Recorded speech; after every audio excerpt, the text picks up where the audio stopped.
হাসির রাজা, জ্ঞানের রাজা, রসিক রাজা গোপাল ভাঁড়।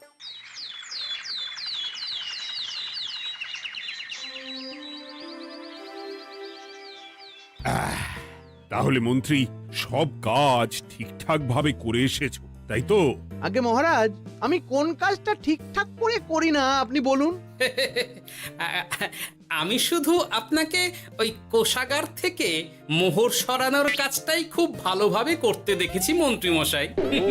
আর বাকি সব কাজে তো আপনি লবডঙ্কা। গোপাল, মুখ সামলে কথা বলো, হ্যাঁ? বেশি বাড়াবাড়ি করো না। কি বলতে চাইছেন মন্ত্রী মশাই? বাড়াবাড়ি করলে মারামারি হয়ে যাবে? আচ্ছা, হয়েছে হয়েছে, অনেক হয়েছে, সকলে এইবারে থামো।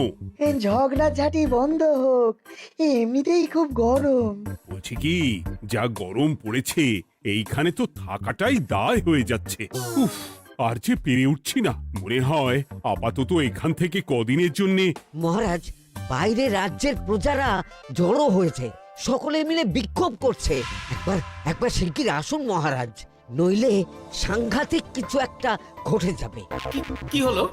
আবারও কোনো সমস্যা হলো নাকি? আমাদের রাজ্যের প্রজারা তো যথেষ্ট বোঝদার, তারা তো এমনি এমনি ঝামেলা ঝঞ্ঝাট সৃষ্টি করার মানুষ নয়। গোপাল, চলো গিয়ে দেখি।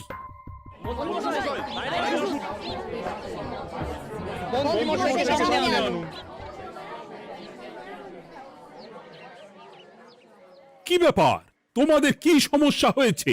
এইভাবে বিক্ষোভ করছো কেন? মহারাজ, মন্ত্রী মশাইকে সামনে আনুন, তারপর বলছি কি হয়েছে না হয়েছে। সেরেছে। আরে, আমাকে ডাকছে কেন? আচ্ছা, বলছি তোমরা একটু শান্ত হও। আমি বুঝতে পারছি তোমরা কিছু একটা কারণে খুবই অসন্তুষ্ট হয়েছো, তাই সেই জন্য বলছি আগে শান্ত হও, তারপর বলো মন্ত্রী মশাইকে কেন খুঁজছো, উনি কি করেছেন? গোপাল দাদা, তুমি তো জানোই রাজ্যে যা গরম পড়েছে, তার জন্য খাল বিল পুকুর নদী নালা একেবারে শুকিয়ে গেছে, চারিদিকে জলের হাহাকার। হ্যাঁ হ্যাঁ, সে তো জানি। গত সপ্তাহে এই সমস্যার কথা জানিয়ে মহারাজকে অনুরোধ করে গিয়েছিলাম যে রাজ্যের বাঁধটা যাতে খুলে দেওয়া হয়। কেন? আমি তো তোমাদের কথা রেখেছি। আমি তো দুদিন আগেই মন্ত্রীকে পর্যাপ্ত পরিমাণে মোহর দিয়ে বাঁধ খোলার কাজে পাঠিয়েছিলাম। কেন, উনি কি বাঁধ খোলেননি? সেইটা ওনাকেই জিজ্ঞাসা করুন। গত দুদিনে উনি তো বাঁধ খুলতে আসেনি, উপরন্তু আমরা ওনাকে ডাকতে গেলে উনি আমাদেরকে তাড়িয়ে দিয়েছেন। সে কি, এ তো ভারী অন্যায়। দুদিন ধরে অপেক্ষা করে আর না থাকতে পেরে আজকে আমরা এখানে এসেছি। এই অবস্থায় আমরা কি করব? যদি আমাদেরকে আমাদের রাজ্য সাহায্য না করে তাহলে কোথায় যাব আমরা? ছি ছি ছি, আমি তো ভাবতেই পারছি না। মন্ত্রী, এই মন্ত্রী! মহারাজ, মন্ত্রী মশাইয়ের ব্যাপারটা পরে দেখে নিচ্ছি, আগে এদেরকে শান্ত করেই চলুন। মনে রাখবেন, প্রজারা একবার বিপক্ষে চলে গেলে কিন্তু খুব মুশকিল হয়ে যাবে। শোনো সকলে, তোমরা আজকের দিনটা একটু কষ্ট করো। আমি কথা দিচ্ছি, কাল সকাল হলেই বাঁধ খোলার ব্যবস্থা করব, ঠিক আছে? ঠিক কথা বলেছো তো গোপাল দাদা। দাদা বলে যখন ডাকো, তখন দেখো এই দাদা তার ভাইদের কিছুতেই নিরাশ করবে না। শুধু আজকের দিনটা একটু চেয়ে নিচ্ছি, ব্যাস। ঠিক আছে, আজকে আমরা চলে যাচ্ছি, কিন্তু কালকে কিছু না হলেই। কোনো কিন্তুরই জায়গায় নেই পুঁটির বাবা। আর তোমরা আর রাগ করো না। চিন্তা করো না, সকাল হলেই সাঙ্গ পাঙ্গ নিয়ে আমি বাঁধ খোলার কাজে নেমে যাব।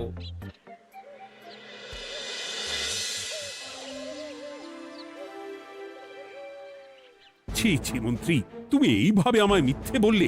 ভাবতেই পারছি না কি দরকার ছিল আমায় মিথ্যে আশ্বাস দিয়ে প্রজাদের সামনে নাক কান কাটার। মুখে কুলুপ কেন?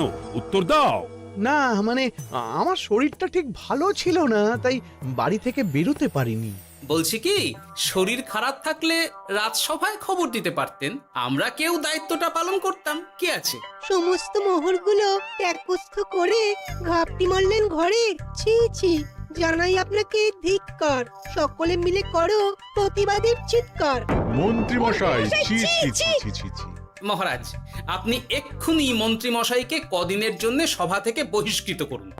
সে তো করবই, তবে তার আগে আমি চাই কালকে যখন বাঁধ খুলতে তোমরা নামবে, তখন সেই কাজে কোনো লোক নিয়োগ না করে মন্ত্রীকেই বাঁধ খুলতে নামাবে। মহারাজ, এ কেমন বিচার আপনার?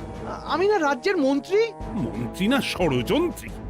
মন্ত্রী মশাই, তাহলে কালকের জন্য প্রস্তুত থাকুন। মহারাজের বাঁধ খোলার জন্য সকল মোহর তো আগেই আত্মসাৎ করেছেন, এবার শুধু কাজে নেমে পড়বেন, কেমন?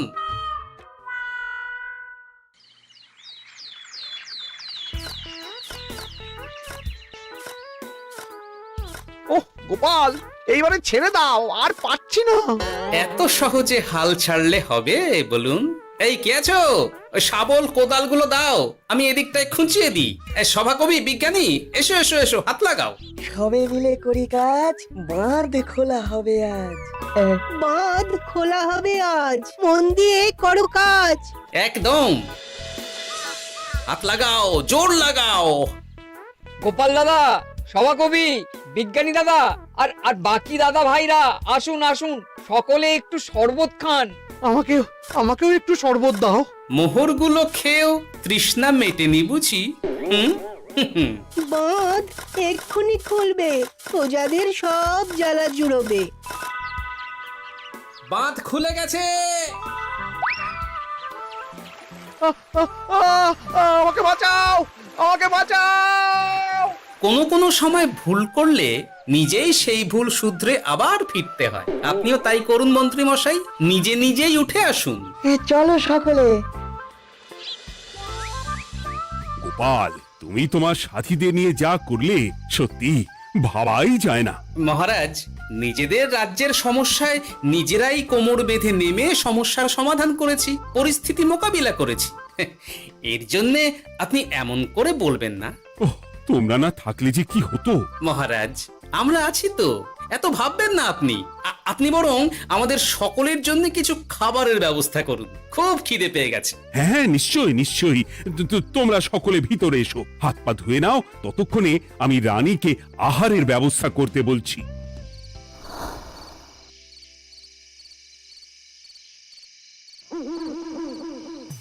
ওমা গো, ওমা বাঁচাও, কি শরীর খারাপ তাই না লাগছে গো।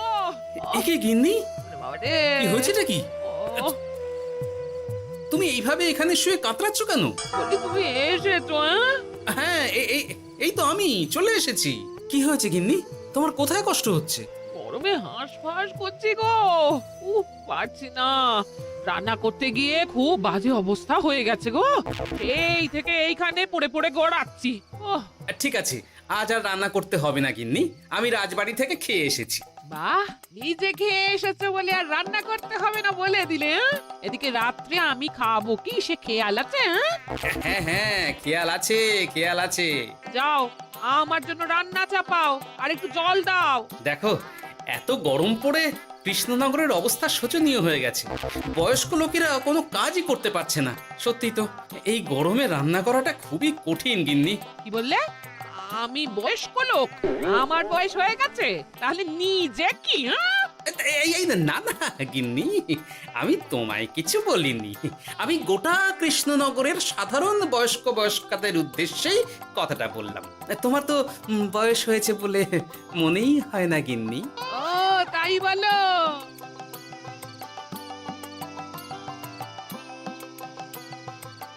নাও গিন্নি, জল নাও।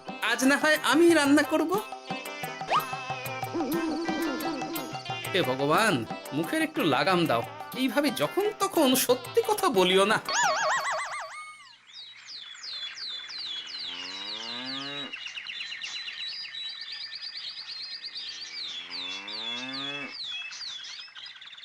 গোপাল দাদা, ও গোপাল দাদা, একবারটি বাইরে এসো, মহারাজ জরুরি তলব করেছেন। আবার কি হলো? গোপাল দাদা, গিন্নি, একবার ও বাইরে গিয়ে গোপাল দেখে দাদা। আসি, বুঝলে? পেয়াদা এসে অনেকক্ষণ থেকে ডাকছে। গোপাল দাদা, আচ্ছা গিয়ে গোপাল দেখো। দাদা, ও গোপাল দাদা, গোপাল দাদা, ও গোপাল দাদা,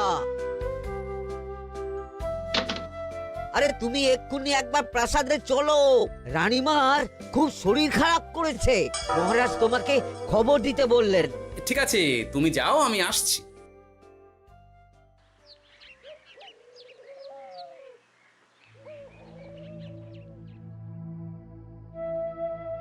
গোপাল, কি হবে বলো তো? রানী তো দুমদাম করে ব্যারামে পড়ে না। মহারাজ, ভয় পাবেন না, আমরা আছি তো। বৈদ্যকে পরীক্ষা করতে দিন, দেখি সে কি বলে। মহারাজ, অতিরিক্ত গরমের জন্য শরীরটা খারাপ হয়েছে। আসলে উনি এই তীব্র দাবদাহ নিতে পারেননি।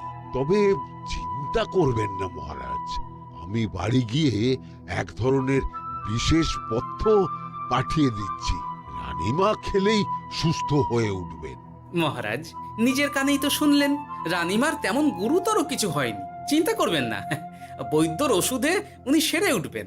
যাওয়ার আগে একটা কথা বলে যাই, গরমের এই দাবদাহ কিন্তু আরো ভয়ঙ্কর হবে, তাই সকলে খুব সাবধানে থাকবেন।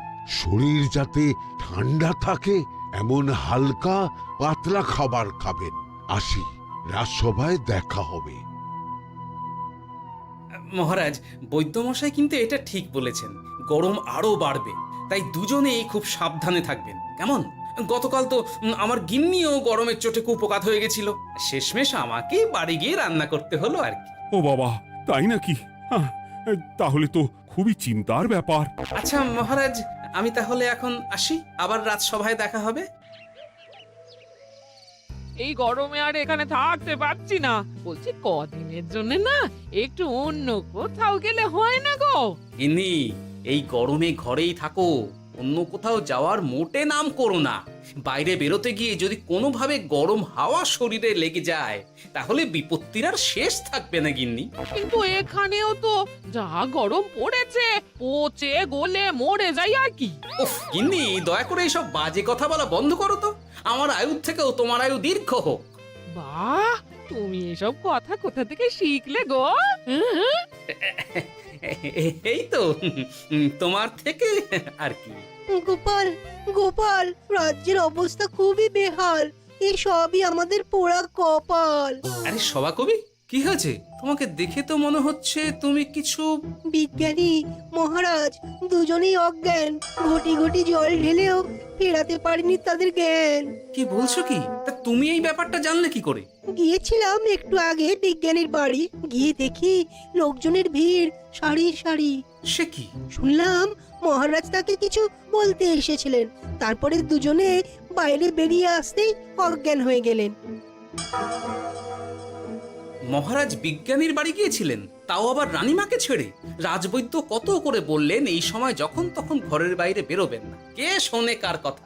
আমার মনে হয় মহারাজ তেমন কোনো গুরুত্বপূর্ণ কিছু কথা বলতেই বিজ্ঞানীর বাড়ি গিয়েছিলেন। গরম কমানোর উপায় আলোচনা করতে হয় তো গিয়েছিলেন। আমাদের মহারাজ তো নিজের চোখেই দেখেছেন এই তীব্র গরমের চোটে রাজ্যের কি অবস্থা, কি অবস্থা। ঠিক বলেছো গিন্নি, আমার এই কথাটা তো মাথাতেই আসেনি। ধন্যবাদ গিন্নি, অসংখ্য ধন্যবাদ তোমায়। আমায় পরে ধন্যবাদ জানিও। হ্যাঁ, এখন আর দেরি না করে বৈদ্য মশাইকে সঙ্গে নিয়ে বিজ্ঞানী মশাইয়ের বাড়ি যাও। হ্যাঁ,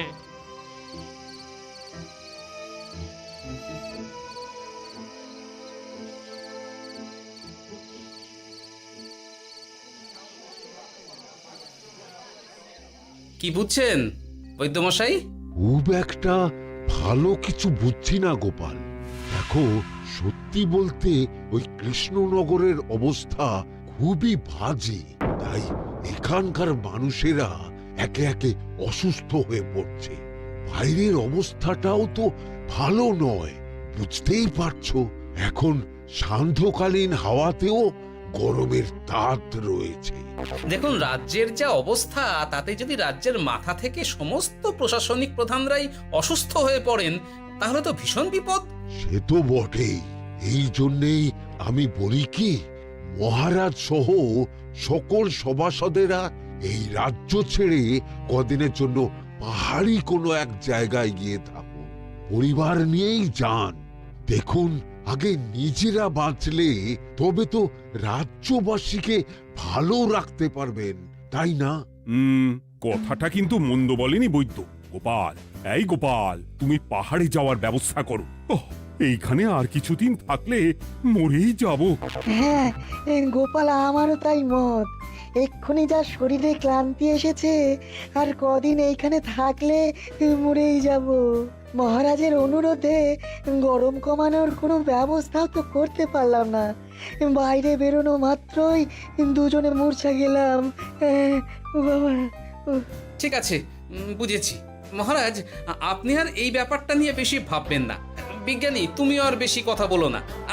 আমি পাহাড়ে যাওয়ার ব্যবস্থা করছি। আমরা রাজসভা সকলে সব পরিবারই যাব। অনেক কাজ হয়েছে, এখন কিছুদিন আমাদের বিশ্রাম দরকার।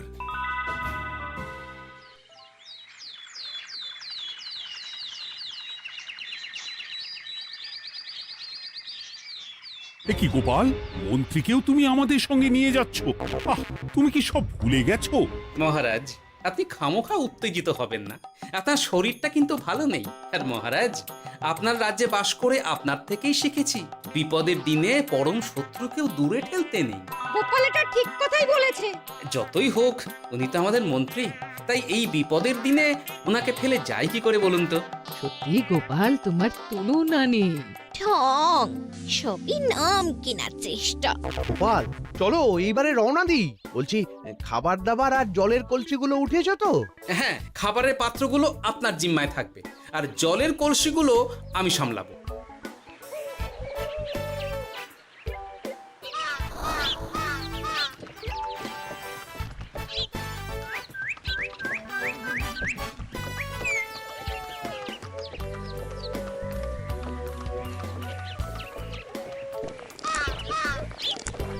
কি গো, তুমি খাবার ছেড়ে শুধুই জল খাচ্ছ? ওদিকে মন্ত্রী মশাই যে সব খাবার একাই সাবার করে দিলে না? ভালোই তো, থাক না। এরপরে বড় বাইরে যেতে হলে বুঝবে, আমি তো ওই জন্যই নিজের জিম্মায় শুধুমাত্র জল নিয়েছি।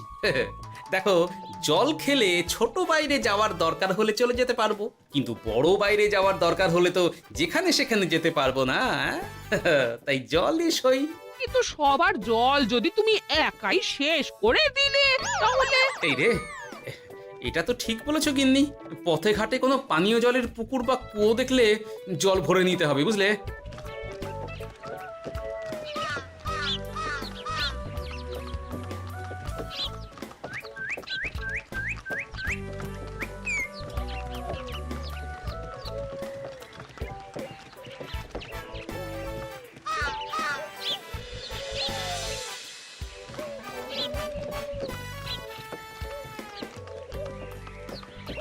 সকলে আসুন, দেখুন দেখুন মহারাজ আমার মূর্ছা গিয়েছেন। আসুন। সে কি, কৃষ্ণনগর পেরিয়ে এসেছি, এখন এই অচেনা অজানা জায়গায় এসে মূর্ছা গেলেন? গিনি, চলো তো শিগগির গিয়ে দেখি। কেউ ঘাবড়াবেন না, মহারাজের শরীরটা আসলে খুব দুর্বল ছিল তো, তাই মূর্ছা গিয়েছেন। তবে চিন্তার কিছু নেই, আমি এক ধরনের পথ্য দিচ্ছি, এটা খেলেই উনি আবার সুস্থ হয়ে যাবেন। ঠিক আছে বৈদ্য মশাই, আপনি তাহলে যত তাড়াতাড়ি সম্ভব পথ্যটা তৈরি করুন। হ্যাঁ, আমার এই পথ্যটা তৈরি করার জন্যে একটু জলের প্রয়োজন। একটু জলের ব্যবস্থা করুন তো। এ মা, বলি গাড়িতে যে এক ফোঁটাও জল নেই গো, কি হবে?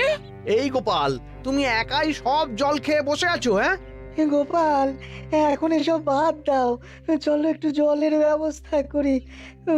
হ্যাঁ, খানাখন্দ, খাল, বিল, নদী, সমুদ্র, যেখান থেকে পারো জল নিয়ে এসো। জল ছাড়া এই পথ্য বানানো অসম্ভব। গোপাল, এ কি করা যায় বলো? দাঁড়াও, আমি একটু ছোট বাইরে থেকে ঘুরে আসছি। হ্যাঁ, খুব জোরে বেগ আসছে, ত্যাগ না করতে পারলে বুদ্ধি খুলবে না।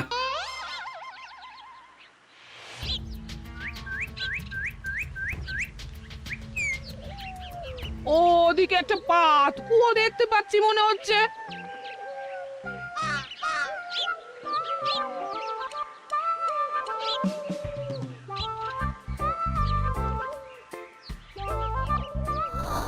জল কোথা থেকে পাবো? তবে কি জলের অভাবে আজকে মহারাজ সুস্থ হতে পারবেন না? রানীমা, ব্যাকুল হবেন না, আমি আছি তো। আমি থাকতে কিচ্ছু অঘটন ঘটবে না। সকলে শুনুন, বিশেষত মহিলাদের বলছি, আপনারা সকলে নিজেদের কাছে যত শাড়ি আছে সেই প্রত্যেকটা শাড়ি আমাকে দিন। আমি শাড়ি জুড়ে জুড়ে লম্বা রশ্মি বানাবো, তারপর সেই রশ্মিতে বালতি ঝুলিয়ে জল তুলব। দয়া করে কেউ দেরি করবেন না।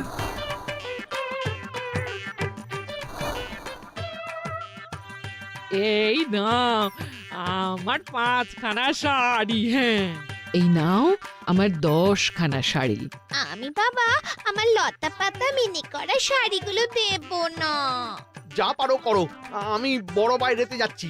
ওমা, বিপদের দিনে শাড়ি দেবে না? গায়ের জোরে নিয়ে আসবো। হ্যাঁ,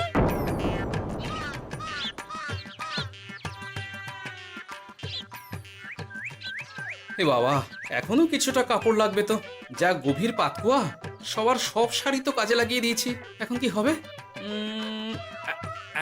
আরে ওই তো কার একটা ঝোপের কাছে ধুতি পড়ে রয়েছে, যাই ওইটাই নিয়ে নি।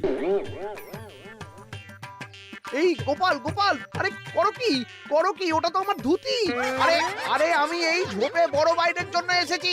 আরে মন্ত্রী মশাই, বড় বাইরে করার সময় অযথা অন্যদিকে মন দেবেন না, তাহলে পেট সাফা হবে না।